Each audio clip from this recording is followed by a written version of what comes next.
Орусиядагы биздин мекендештерге болгон мамилени дагы көрдүңүздөр. Ализа Карпбековна, кече жөн эле мындай такси айдаган, ашпозчу болуп иштеген биздин мекендештерибиз Мончодо жөн эле барып эс алып аткан жеринен суроо сопкута жолго жөн эле омон менен жанагы дружниктер келип, жапайычылыкча, зөөкүрлөрчө сабап биздин жарандарды. Жөрмөлөтүп ошол жерде кордоду. Мына азаттыкка чыккан биздин жарандардын интервьюларын да окуп чыктым азыр мен. Жанагындай ачуу калемпирлерди жарым килограмм жедирди дейт. Жөн эле. Эмнеге десе, силер бизге жакпайсыңар деп.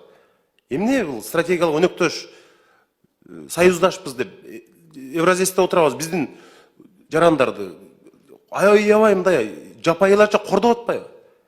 Эмне миграция боюнча эмне министр сүйлөштү, ким эмне реакция кылды? Мен Тышкы иштер министрлигинин эмесин окудум, жанагы реакциясын. Андай болбойт да, андай кылбагыла да силер. Чакырбайсыңарбы элчини? Нотаны карматпайсыңар колуна. Эмне үчүн биздин жарандарды мына ушундай кылат? Сиз айтып атасыз, 70 тиги Орусиядагы биздин 70 миң мигрантыбыз ошондой кордогонжо кайтып келгени жакшы. Мына ушул жерде иштесин. Ошентип коруп алып, мына ошентип жанагындай жерде тамекилердин баарын бырчалап жанагы оозуна жедирип атат биздин мигранттардычы. Мынчалык элибизди мындай тентиткенибиз аз келгенсиз, мындай кордолсо, унчукпай тымпыйып отурганыбыз болбойт да. Тышкы иштер министрлигинин реакциясын көрдүм мен. Ушундай болду, маалымат берип койдум. Ал маалыматты элдин баары билет.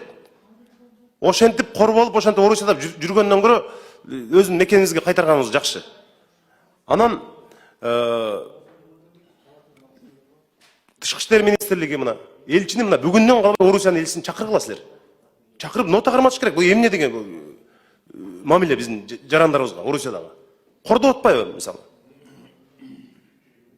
Миграция министрлигинен бир реакция көргөн жок. Министр эмне үчүн билдирүү таратпайт ушуга чейин? Эмне үчүн Орусиянын министрине чалып айтпайт мисалы? Сакалдарын кыркып атат ошол жерде. Мына менде бир 50ден ашык видео жөнөтүштү. Бүт ошол жерде ишкер балдарчы. Спорт залда кыргыз ишкер ачкан спорт залга кирип алып, уруп ошол жерде. Биздин жарандарыбыздын кабыргасы сынып, ээктери сынган жарандарыбыз бар. Арыз жазбай коркуп отурушат, мына сүйлөшсөк, ыйлап атышат. Арыз жазсак бизди ушинтет деп. Эмгек социалдык коргоо министри, Тышкы иштер министри эмне кылып отурасыңар, мен билбейм. Эмнеден коркосуңар? Жообун бериш керек аларга. Эмне эгемендүү өлкөбүз биз. Анчалык мындай мамиле болбойт. Мына жерде ошондуктан бүгүндөн эгер кеч калсаңар билбейм, бул министрлердин бардыгынын анда кызмат ордун карашыбыз керек. Биз андай министрдин эмнеге бар бизге папке көтөрүп жөн эле жүрө берген министрлердин. Тең ата сүйлөшпөйсүңөр барып. Бул бир эле Москва шаарында эмес, башка шаарларда да ушундай терс көрүштөр болуп атат. Бирок ошо эмнегедир сиз айткандай Тышкы иштер министрлиги, эмгек камсыздоо министрлиги да бул ишти толук менен алып барыш керек. Келишимдер бар бизде. Евразия союзда жүрөбүз биз баарыбыз. Туурабы? Баарыбыз ошол жерге киргенбиз. Бирок эч кандай мындай биздин жарандардын укуктарын коргой турган маселелерди көтөргөнгө мындай болбой атат да. Орозо убагында ушу Новосибирск шаарында ошондой эле тамак ичип аткан жерден биздин жарандарды кармап, абдан сабап, бүт документтерин айырып, ушундай бир тез мамиле болду да. Бул маселени сөзсүз түрдө көтөрүш керек. Сөзсүз түрдө бул маселени чечиш керек деп ойлойм. Себеби деген биздин эң биринчи биздин жарандарыбыз ошо Россияда жүргөндөр. Мына Тышкы иштер министринин өкүлү ким бар? Бул жакта консулдук департамент.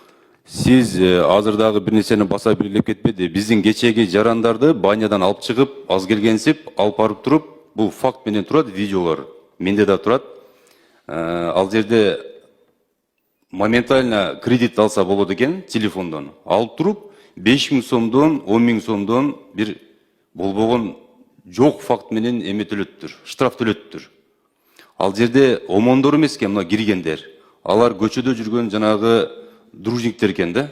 Жөн жерден кирип туруп эле чайхананы аз келгенси баня эмес, несколько чайхананы басып, балдарды ушундай. Силер азыр мына жанарыбызга туура айтты. Иштей албаган Тышкы иштер министрлиги бул жерде папке көтөрүүнүн кереги жок. Эл менен элдин арасында мамилени, мына маселени жеринен чечиш керек. Биз жактан, ал жактан, посолдордон, элчилерден бирөө барыптыр, жөн эле сурап койгону келдик деп эки сөз айтып, аны барды кылат да. Силер бүгүндөн калбай, тиги биздин элчини чакырыңыз, бир бир мындай бир мамиле болуш керек элге, жарандарга. Бул жерде корко турган эч нерсе жок. Коргой албасак, башка маселе болуш керек.